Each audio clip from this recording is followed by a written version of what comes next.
What's going on, world? It's your boy at Big Game James _36, and again, another special edition here on Den Media Group.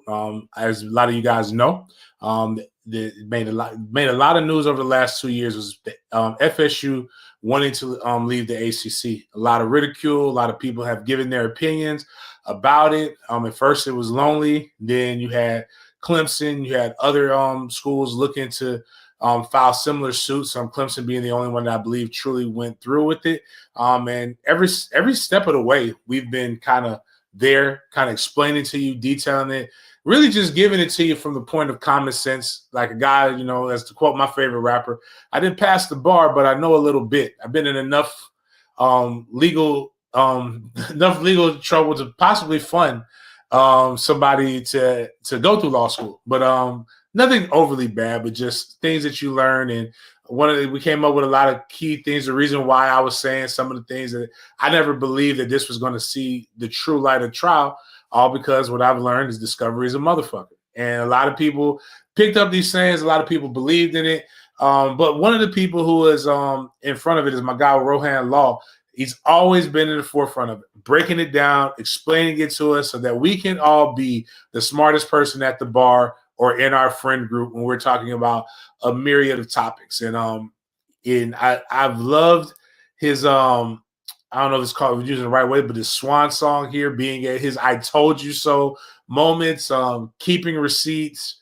It's just basically the way he's been returning these receipts is like a parent who is very, very upset after they got the worst report card in the world after Christmas. Like he went back and got every bit of his money's worth out of these different things. But what does this mean? Was it victory? Was it flawless? What did FSU get? Did the ACC make? It's a lot of questions that we can all kind of go back and forth with the banter. But without further ado, I'm going to bring him on up to the stage and let him be able to explain it in all the legalese that it takes. So what's going on, man? How you doing? I'm great, James. Thanks for having me on the show. It was a pleasure to come on with you before explaining kind of what was going on. And look, we knew this day would come. We didn't know necessarily when it would be, but it started becoming clear over the last few weeks that this, to your point, was not going to get to the discovery phase. And so now we get to celebrate and, yes, take our victory lap and, yes, pull all those receipts of all the people that were giving us a hard time because they were haters. And FSU very, very clearly came out of this ahead. This is nothing short of victory. Truthfully, it really couldn't have gone any better, even if we had gone to trial and if we had won on all the points. So we're excited to be here to talk about how we got here, why we got here, and what it means for FSU going forward. All right, well, let's go with that. So who were the one? We'll just use the five W's, and then sometimes we'll get the H. But who were the parties all involved with this? Or at least who were the main parties involved in this? So going back to December 23rd of 2023, there was a board of trustees meeting at Florida State where they decided that they had run out of opportunities to negotiate with the ACC, and they authorized filing suit. That same day, the ACC pulled out of its drawer the lawsuit that it had already drafted and filed suit in North Carolina. Florida State then followed that up on the 24th, I believe it was, filing suit in Tallahassee and Leon County.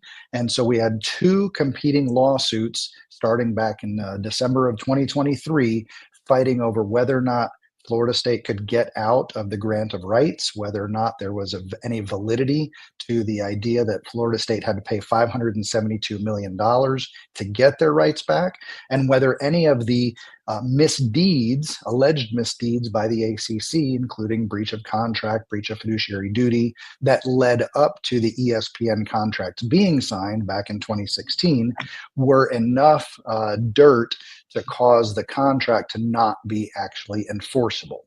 So that's where things started. And then probably about 6 months later, Clemson jumped in with their own lawsuit in South Carolina, which again, the ACC filed a countersuit in North Carolina. So we had 3 states and 4 lawsuits between all 3 parties, dragging ESPN into the process as well, fighting over whether or not the ACC had an ironclad grant of rights holding the two schools in the conference until 2036. So all right, so that's so we got the who, um and what the and actually even the what. So the what was is the grant of rights an ironclad contract, but there were two contracts, right? There was the grant of rights and then the media rights deal. Correct? Can you explain a little bit, kind of get us up to date with like what those two things meant? And did one supersede or have authority over the other? So the interesting and novel complaint that Clemson brought to the table kind of augmented what Florida State was saying. Florida State threw all the dirt out. They're the ones that went into John Swofford and the nepotism and how there was ineffective leadership on the part of the ACC. And it was Clemson that came in that used Florida State's complaint and made a new and important argument. So in Florida State's filings, it was disclosed, much to ESPN's chagrin, that there was a contract between the ACC and ESPN that didn't actually run through 2036 like everybody publicly thought. It actually only ran through 2027. And that created a February 1st, 2025 deadline wherein ESPN could unilaterally, it means on their own, without anything that the ACC did, exercise an option to either extend that agreement through 2036 or not extend that agreement through 2036. Clemson then stepped in and came up with this novel thought that said, well, if there's not actually a contract through 2036, then the grant of rights automatically terminate in 2027. Everything else would be too speculative, would be guessing at the value. So that created a lot of pressure on the ACC and ESPN. And that's why for the last 6 months or so, we were thinking February 1st was the all-in deadline. There was speculation as to whether or not ESPN would extend the agreement. There was speculation as to whether the value held, even at a steep discount, without Clemson and Florida State. And it turned out that when we got to that February 1st deadline, ESPN did extend. But we all could see the writing on the wall. Even though there wasn't a settlement in place yet, it was very clear that ESPN was bringing a heavy hand into this fight and had basically twisted the arms of the ACC and the member institutions to come up with some type of agreement. That's what was disclosed this week. We now know what the details of that agreement were. And basically, Florida State can now get out of the conference today for only $126 million. $165 million. And if they want to, am I getting the numbers right? There's been so much going on. I'm struggling with it. It was sub 200 million. And then if they wait until 2030, it decreases every year by 18 million until 2030, when it goes down as low as 75 million and then plateaus or stays there. So this idea that the initial reporting said it was 200 million or just under 200 million, 165 is a lot under 200 million. So we could conceivably buy our way out now, or we could do what I think is the more patient and appropriate approach. There's nowhere for us to go today. We know that we would have heard rumblings about that. So if we spend the next few years getting our house in order, recovering from this 2-10 season, working on our AAU status that we'd like to have for the Big Ten, and also the second part of the agreement was they are going to pay the Success Initiative, which was already agreed to, but now a brand initiative, rolling average of the highest viewed programs in the ACC are going to get upwards of another 15 million. So between the Success Initiative, the brand initiative, it really does work to close the gap between the ACC, the SEC, and the Big Ten over the next 5 years. For FSU and Clemson, in theory, because it is a 5-year average, right? So, So we'll get back into pieces of the legalese. So just for those, and it's not I don't want to call anybody out, but like there were national pundits in the beginning who said that, and I was like, one of them went to law school too, and I was just like, he's a lawyer. I'm like, bro, there's no way you're a lawyer and you just believe this unless you're just arguing for the argument's sake, which he does that from time to time. Ironclad, FSU just needs to take what they're given. How dare FSU try to do this once they're good again? Blah, blah, blah, yakety schmackety. From what I understand, though, it's an average of 5 years. Correct. the two biggest program in the last 5 years, biggest programs in the last 5 years. Have you done any research on this? Do you I know did. who? I've seen a chart. I don't have the chart in front of me right now, but if you look at the chart of the average viewership, actually, the chart is for the total viewership of the last 5 years, and then it averages it out. Clemson, Florida State, Notre Dame, Miami are a class above everybody else. Now, Georgia Tech this past year did do very well, but they had Ireland against Florida State to open the season and an extra inning game against Georgia to close the season. So of course Georgia Tech's numbers looked very, very well good this year also. But there is a stark delineation, a stark difference between those top five schools and everybody else. It's like 2 million, 1.9 million, 1.8 million, and then it drops down to like 900,000. So the likelihood of Florida State missing out, like we did on the Success Initiative when we pooped the bed this past year, crap the bed at 2-10, the likelihood of them missing out on the brand initiative is much lower. It's not impossible. So everybody tune in, everybody do your part, tune all 3 TVs in your house to the FSU games. But at the end of the day, Florida State very solidly fits within the classification of group of teams that are going to be getting that brand initiative bonus. So it's looking like if Florida State goes back to at least normalcy, which is even if it's mid tier, they should be able, or just slightly above that, they should be able to participate in both the brand and the Success Initiative as well as the other money. So also going back into the trolling part. So SMU, Miami, North Carolina, Wake Forest in particular, were fan bases that really, really had a great time of attacking FSU during all. Did something really, like in this negotiation, did the ACC kind of hold true that no, everybody is equal opportunity in this conference, or by doing this, did they basically say it's really 2 big dogs in this conference? That was the most shocking development. The way they're going to split the money is 60% of the revenue is going to go to the top 5 performing members of the conference. Then the bottom 40 or the rest are going to share the other 40%. The initial math I've seen is that it comes out to about a $7 million haircut for those teams who do not meet the brand initiative. So that's why when we started hearing rumors of an additional money that was going to get paid, I thought the best that the math would be might be $5-10 million. And I said we really needed something north of $15 million to make this work.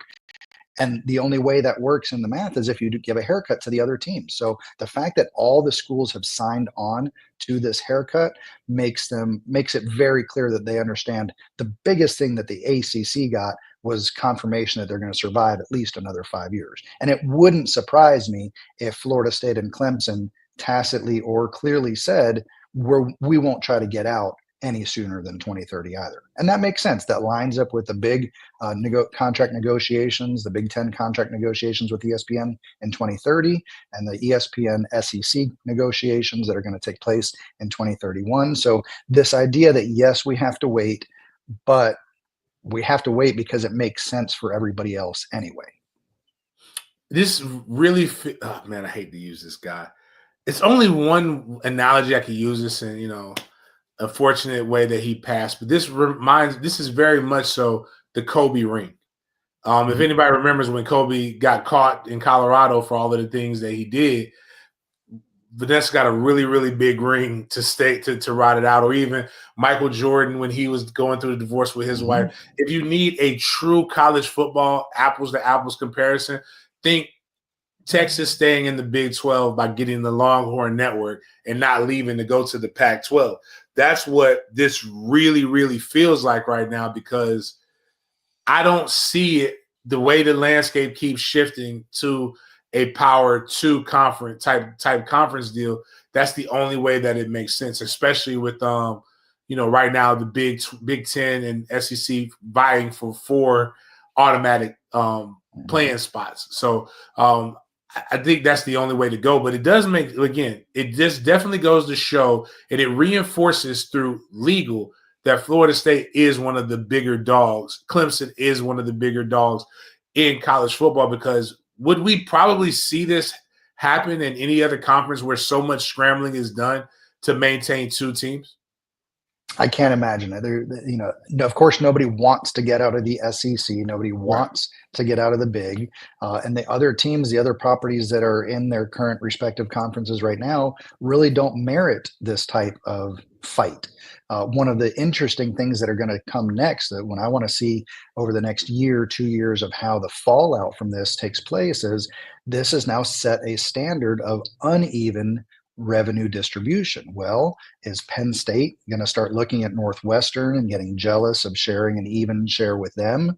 Is Alabama and Georgia going to argue that really they should be getting more than Arkansas and Vanderbilt? The biggest difference there, though, the reason why those are unlikely to be successful is because where are they going to go? They're already in the best conferences. They're already in the biggest conferences. They're already making the most money. Florida State is saying, we're not making enough money, and we think we have the means to go to somewhere else where we will be making more money. Other than Clemson, Florida State, North Carolina, maybe Miami. Selfishly, I would love to see Georgia Tech as a travel partner, so they come up here to Atlanta and play in whatever new conference they're in.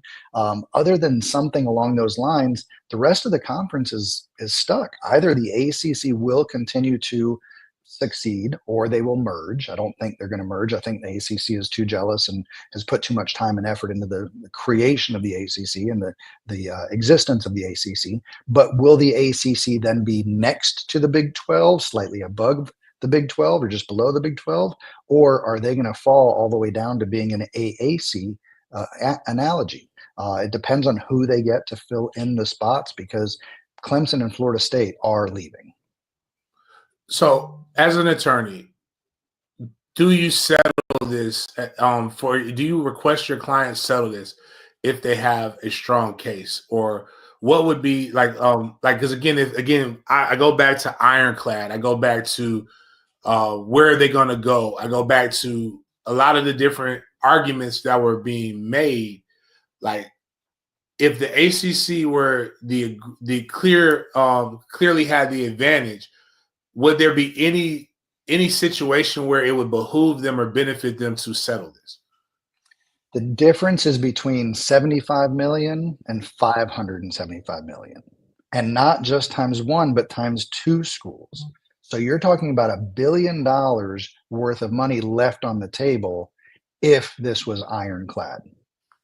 It wasn't ironclad. Look, when you talk about property law, when you talk about some of the more traditional areas of the law, it goes back to before the founding of this country. In some cases, the laws go back to the Magna Carta and the founding of England. So you have hundreds of years of case law and analysis and judges looking at issues and dissecting issues and tearing apart claims and building up claims and intervening in the parties' disputes and making rulings. The grant of rights is a new practical area of law that doesn't have there's one case in Maryland that kind of touches on some of the principal issues. The grant of rights has never been attacked thoroughly in a court of law, and so we don't know where it would stand up if it was put under that type of scrutiny. So that's why there's a huge risk to the ACC to continue moving down this path. There's the embarrassment of the discovery that was going to take place and the depositions that were scheduled for next week. And at the end of the day, that ultimately is what led to the ACC capitulating. There's no other way to put it. That's our SAT word of the day. They literally gave up everything in exchange for their continued existence. How can people get it so wrong? Like, I think it might have been you that brought this up, and I don't remember if it was on the show. I don't remember exactly when or where I heard it from, but I'm gonna give you the credit. What does Florida State have to lose? At worst, if you go and you lose the case, you're in a contract till 2036, which you were going to be in anyway. But if you go in and you win, you're out of the contract and you can go wherever you want to, or you meet somewhere in the middle, hopefully closer to you.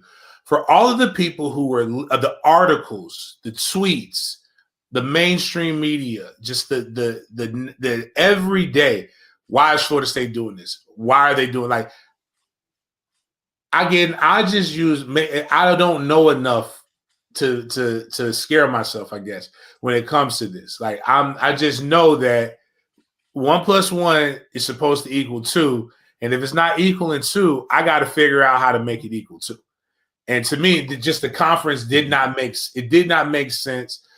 I know I can't have a contract in which I can't, like, as an employer, when I give somebody an employee handbook and I have to legally give them a copy of what I'm holding them accountable for. So, like, knowing that's just, again, is it because of ESPN being behind it and people just automatically thinking the conferences are stronger than what they are? Is that how people kind of got it so wrong that FSU didn't have a chance in it? Or was it really just some very, very hard obstacles that it looked like Florida State was going to have to get? Florida State and Clemson were going to have to get over in order to have this successful? Well, two things. First, yes, that was our first show, our first conversation. That was the point I made. The reason why Florida State was doing this is because the alternative was death. There was no way our program could survive until 2036. So when you corner an animal and they lash out, they're going to do everything they can to try to get out of that situation. And that's exactly what was going on with Florida State. To your second point, how could they get it so wrong? How could they be so incorrect? Leadership is a very dangerous thing. Having power is dangerous. And when you are the top dog, in this case, I'm talking about the conference commissioner, who you surround yourself and who are your advisors is very important. If you have spent 10, 15, 20 years cultivating a good old boy system where you hire your friends, where you hire people that are either less than competent or just want to validate what you're saying, then you don't have anybody around you saying, maybe you don't have this correct. Maybe you're not as strong on this issue as you think you are. Now, what was the role of the lawyers? Again, largely they were in-house lawyers talking to of counsel that they hired out for this lawsuit.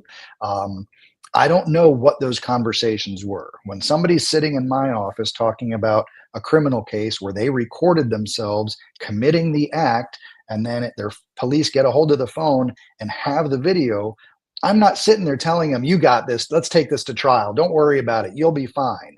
No, we've got a problem and we need to wrap things up in this case pretty quickly. But there are other cases, of course, where it is more of a question mark, more down the middle, more unknown. And that's where I go back to my statement before, where the grant of rights hasn't been analyzed in the courts yet. It hasn't been put through the fires. So they obviously thought they had a strong case. They obviously thought they were going to do well, but the end result clearly shows that that wasn't the case. Now, was it more because of ESPN pressuring him into saying, we need to get this done? Was it more because the ACC was scared of giving those depositions and what else might come of it? Or was it a realization that Florida State was just making a better legal argument? I don't know. I can't assign percentages to those things. What I will say, however, is the closer the strength of the arguments are to the middle, the more balanced and middle of the road the settlement is. So if ACC really thought they had a strong position, and if FSU really thought there was a risk of losing, then the number would have been $235 million. It would have been right in the middle of 0 and 573 or 572. Or even better, if ACC position was strong, the first 120 million was the buyout, and then the other money was just the grant of rights. So the floor should have been 120 million up to 573 million. The attorneys were saying at one point 700 million. So somewhere between 150 million and 700 million dollars. If the arguments were balanced, there would have been a midpoint, and that would have been the settlement. The fact that this was so clearly one-sided or two-sided in favor of Florida State and Clemson leads me to believe that there was a perfect storm of the timing of the ESPN contract, fear of discovery, and a realization that their arguments were not as strong as they thought, and that's why they capitulated. I meant more so from talking heads. Lawyer's job, you're right. Hopefully, if I got myself on camera committing a crime, hopefully you would give me like, hey, man, listen, dude, I would love to take all your money, but this is going to be hard to beat. But like, so I say that with tongue in cheek, lawyers got to get paid too. So if I'm counsel and I'm tasked with we got to win, even if I don't believe we can win, I got to figure out how to win. But I'm just talking more so of your fine bombs, your guys who are on here who I know can call you, who I know they got to know a lawyer or entertainment that can just say, hey man, I don't know if you should talk as strongly as you're talking about because you really don't know what you're talking about right now. That's just kind of what more so what my thing is. Or was it probably ESPN in the beginning feeling like we have time and we basically are the PR arm of every athlete. So we could probably try to influence the situation. Sadly, James, we live in a post-truth world. Nobody cares what is right and wrong. It's all about clicks. It's all about engagement. People say stuff they know to be wrong all the time because they know everybody else who's not an FSU fan is gobbling it up and validating it and liking it and sharing it and posting it and tweeting it. And that's what it's about when it comes to the entertainment industry. That's why it's important to develop critical thinking skills for yourself. That's why I'm trying to teach my children how to use these little black boxes of unlimited information to research and look things up for themselves. Same with the political climate we're in. We are in a period of time where what people say matter more than what is actually truthful and real. And the people, we have what's called confirmation bias. There's your second term for the day. Whatever validates your existing thinking, you're going to place more emphasis on and believe stronger than something that challenges your worldviews. Yeah, which is really what, again, at the end of the day, I would have just, it's all about learning, and it's a great even when you're wrong, when you're wrong, you're wrong. I'm gonna be honest with you. I'm a little upset that I wasn't all the way right. I don't. How were you not all the way right? I don't want to be in the ACC. Very smart. I don't want to be in the ACC. I want to be in the Big Ten. I was already, especially not this year, 2 years ago when I went to Pitt. Mm-hmm. That's not the Big Ten, but that's Big Ten country. Like I was looking at hotels in Chicago. I was looking at all these different places to be able to go, and I was just like, feels good to kind of like not be in 100% humidity for 1 or 2 games in October, and then have a built-in advantage. None of the advantage of the Big Ten really bother us because we would play maybe one game past the Mason-Dixon line in November. And we've already done that. We've seen Notre Dame in November. Yep. We've seen Pitt in November. We've seen what you don't want to do is you don't want to play the week before Thanksgiving or probably the week after Thanksgiving. And law makes sure that will never happen because we got to play the University of Florida the fourth weekend in November. So that's the only thing. But like outside of it, it does seem like there's going to be more money. And as the NIL landscape continues to change, as a lot of these other different things, you cannot be, as to quote Mike Alford in their interest meeting, we cannot be giving $50 million away to our main rival before we even start the fiscal year. Like that's too big of a head start to make up for it. But just going back in time a little bit more to overall strategy and legal strategy, FSU did not file a lawsuit first. Correct. Is it normally done this way that you file a lawsuit in anticipation to a lawsuit being filed against you? Or is that if the ACC didn't jump the gun, maybe they might have had a little bit more leverage in this? Just like Florida State was in a lose-lose situation before filing suit, the knowledge that Florida State was filing suit put the ACC in a lose-lose situation as well. Whoever files suit first traditionally does get the right to host the litigation. But as Judge Cooper said in Leon County, when that pre-filing takes place after knowing the other party is going to file suit, and 2, because you're trying to be filed first, he has the authority to look past that first file suit and claim that the Florida suit is the proper suit. That was what he was looking at the case law to demonstrate, and that's what had the ACC really upset when it came time for the two cases to proceed. So that was one of the huge strategic fights that took place early on. And truthfully, that was the only one that really developed. We didn't have any rulings of substance on any material issues from either court related to the validity of the grant of rights, the breach of contract claims, or anything else. We were still in the courts. We had 5 hearings, 3 appeals, and all of it was just over where should this case go forward. All right. Again, my favorite term, and it's a term I learned in real life. It had nothing to do with me. It was just funny the things that were said about me from opposing. Mm-hmm. Discovery is a motherfucker. And also anybody who would learned that, John Gruden learned that Mm-hmm. discovery, and he didn't even have anything to do with it. Obviously this is all speculation, but we do know about the nepotism. We do know the claims of that. What were some things some reasons why you wouldn't want to go into discovery if it was your client, if you were on the opposite side of this? And then 2, can you file counterclaims or another lawsuit based upon things you learned in discovery?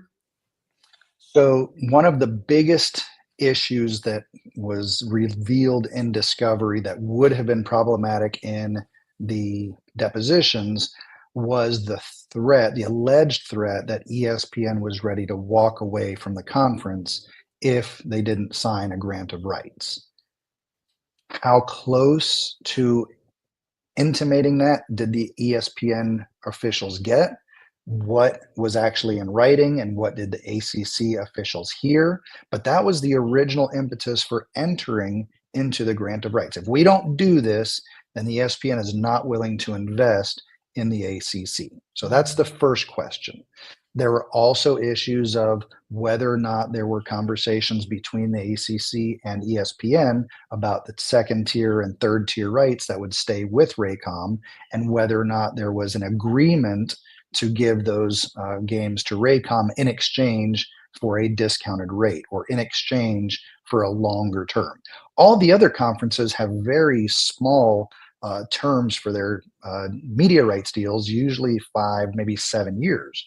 And now the landscape is moving so much faster that they're typically down to about 3 years. So the fact that ESPN and the ACC entered into a 20-year agreement on its face shows that there might have been some kind of shenanigans. And those are the types of things that they didn't want to raise their hand, swear to tell the truth, and then have to start answering questions about. Because if they would have found out that there was something in that discovery, does that lead to another potential lawsuit, or is that do you have to keep discovery kind of where it's at? Well, it depends on how serious of an issue was developed.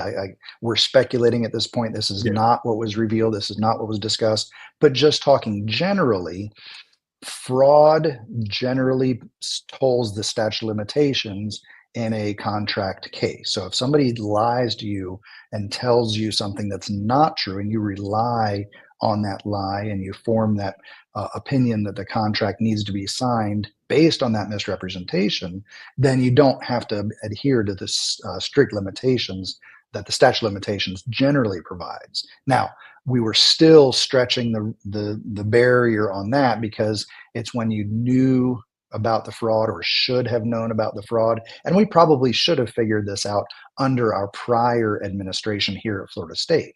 But we had a prior administration that wasn't focused on these issues. And when everybody says, why did you wait so long to sue? Well, that's why, because before Michael Alford and President McCullough, nobody had looked under the hood to talk about whether or not this is something that should change. So our current leadership, pair that with perhaps some misrepresentations, and it would have been a very curious exercise as a lawyer to see what they would have done with some of those statute of limitation arguments. As far as filing a second suit, that was something that the other attorney had initially recommended when word leaked out about this agreement. First, you would have had to be a no vote on the settlement. Once you sign on to the settlement, that resolves all claims from both parties. So the idea of now there being another suit, I haven't seen the details, I haven't seen the signatures on the documents, but I've got to believe that if anyone in the conference was a no vote, now that we're 48 hours removed from the conversation, we would have heard about those no votes already. So I have to assume, and I am assuming, that it was unanimous among the existing members. And so, no, there's nobody anywhere at this point that can file suit against Florida State or file suit against Clemson, file suit against the ACC, because everybody said, we're going to push the button on the status quo. This is now what's appropriate. We all know what the number is to leave. We all know what the number is for the payouts, and we're all signing on to it. It's ironclad. That's and now it might be ironclad, because now you actually we have an idea what's in it. We know what we had to do. You know what you're doing, and I'm just trying to figure out as a leader how I would go back to my athletics, my athletic department, and say we're the top organization. We're the top institution, but we just kowtowed and we just bent over to the real top two. Like it's literally it is, especially when you talk tough. It's again, not to get this has nothing to do with anybody's political iterations or whatever they believe or stuff like that. I don't care about any of that. I just loved how everybody was so tough in the Republican Party when they were running against Trump, and how tough they were, and then all of a sudden, like, they're no longer tough. And that's kind of what I feel like. I actually feel like 4 or 5 right now. Walking into a room with a bunch of people and just saying, I told you I was going to do something, and I just did it. Now, get on board, or I'm deporting your ass or something to that nature. But it's just, again, it's amazing. I do feel it, because I feel like I'm on the winning side. So I'm grateful for that. But I do know this: if I were a North Carolina alum, there's no way I would be happy right now. Well, North Carolina and Miami might be the only ones that are, because they get the benefit of this litigation without having paid attorney's fees. But Virginia Tech, NC State, Wake Forest, yeah, if I was one of them, I'd be pissed. Because there's no way you may be able to get the success part. You may be able, and that's a maybe, because consistently you haven't. But maybe you will be able to do that. North Carolina with Bill Belichick, I like the direction that they're going. But you don't have the markets or the faculties to be able to compete with us on a brand thing, because Florida State, since at least my lifetime, which is, I've only been on this earth for 40 years and a few months, but we have been one of the more popular programs since I've been alive, win, lose, or draw. And our worst year, we still completely surpass what Wake Forest has done in their best years. And again, so that's just from a business perspective, I just can't understand. But what it does let me know is that while we won, this is the beginning of the end of the ACC as we know it right now, because in 5 years, $75 million is nothing. But I do know for a fact the number that I was saying was between 125 and 150, if I remember correctly, was the number that we were ready for the buyout. The only thing that makes me feel good is like, damn, I got some really good. My sources ain't bad, because some of the numbers they're like, there's no way. I said, I don't know. This is just what I'm being told. This is what they're prepared for. And if Florida State wanted to walk away, they could walk away right now and have enough money to be able to leave some to spare. But seeing this ride out, you can get your money that you were looking for, stack it up, and then like you were saying, in a few years is when all the contract renegotiations are going to happen anyway, and we'll probably be seeing another shift to college football Pangea. So is there anything else that people might need to know, want to walk away from this case understanding? Well, to that point, and again, I don't have any inside info. I don't have any knowledge. This is just, again, speculating, thinking about these things logically. if the Big Ten contract negotiations take place in 2030, or the new contract is signed in 2030, that means the negotiations really take place in 2029. And if the Big is the conference that's calling on Florida State, I believe they'll want to have Florida State in the conference before those negotiations take place. So now we're talking about 2028. And if we're going to be in a new conference in 2028, then we have to give our notice at least a year in advance, deadline August 15th. So that would be August 15th of 2027. But there's so much involved with changing conferences that it's pretty typical to give a 2-year notice. It's just that 1-year notice is the conference requirement. So for those that are like, I want out now, I want out now, I want out now, the Alabama FSU game was never going to be a conference matchup, no matter how quickly this moved. So we knew we were going to play a 2025 ACC schedule.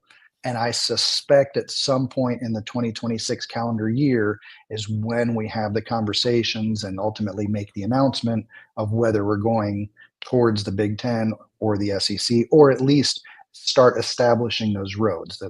President McCullough is saying it takes about 3 years still for FSU to achieve AAU status. We're got to build our medical school investments and research, and that's doubling. It's doubled every year the last 3 years. It needs to continue to double a few times.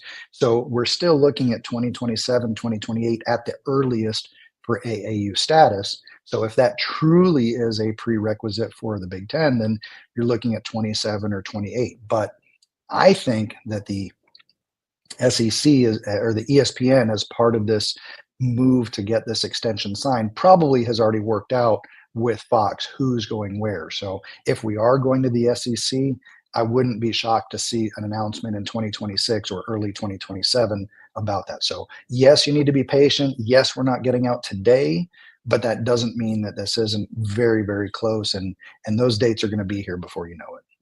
Yeah, if they were willing to bend over this much, the only way that it could be more is if it would have just completely broken the conference. So, and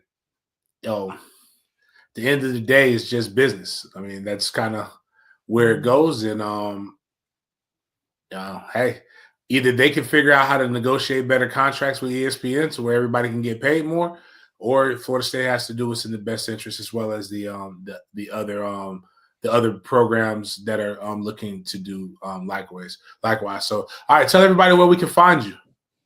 Doug Rohan Law PC on X. That's where I do most of my FSU trash talking and receipt giving. But I'm on all social media platforms, Rohan Law PC. So follow me anywhere. I am out of Atlanta, so unfortunately I can't help your Florida listeners. We are limited by the geography of the state and my bar license. But Atlanta's the biggest Atlanta Seminole Club, or Georgia has the biggest Atlanta. Let me start over again. Atlanta is the biggest Seminole club outside of the state of Florida, is what I was trying to say. So there's a lot of Noles here. There's a lot of Noles in Georgia, and you might be passing through Georgia as you go visit some of these other schools and take road trips. So if you find yourself in trouble, you have a ticket, you get into an accident, you have a work accident working here in Georgia, that's what we specialize in. And I'd love to come alongside you. We say here at Rohan Law, we want to be your best friends on your worst day. I hope you never need me. I hope nobody's ever calling for my services, but if you do, know that you've got a good Noel on your side, and we'd love to help you out. All right, well, definitely appreciate you being by our side here, coaching us through this legalese, as we have one opponent done or down right now for the 2025 season. So hopefully we could just, the thing was what, did we have too much going on? Was Florida State distracted too much? Well, now we have one less distraction. So now that this is done, stadium will be finished, as well as the football only facility in a few months. And now we got to worry about how to make milk the ACC for as much money as possible as we continue to build the program to go to climb toward new heights under the Mikes, Money Mike Alford and White Mike Norvell. So on that note, man, appreciate you. Thank you so much. We got to figure out another way to use you as a lawyer for us. Maybe some sports and courts type stuff. Always a pleasure. Yeah, man. Talk to you later. All right, Doug. All right, man. That's my guy, Doug. Again, appreciate him for coming on and explaining the legalese. as we go through all of this different stuff.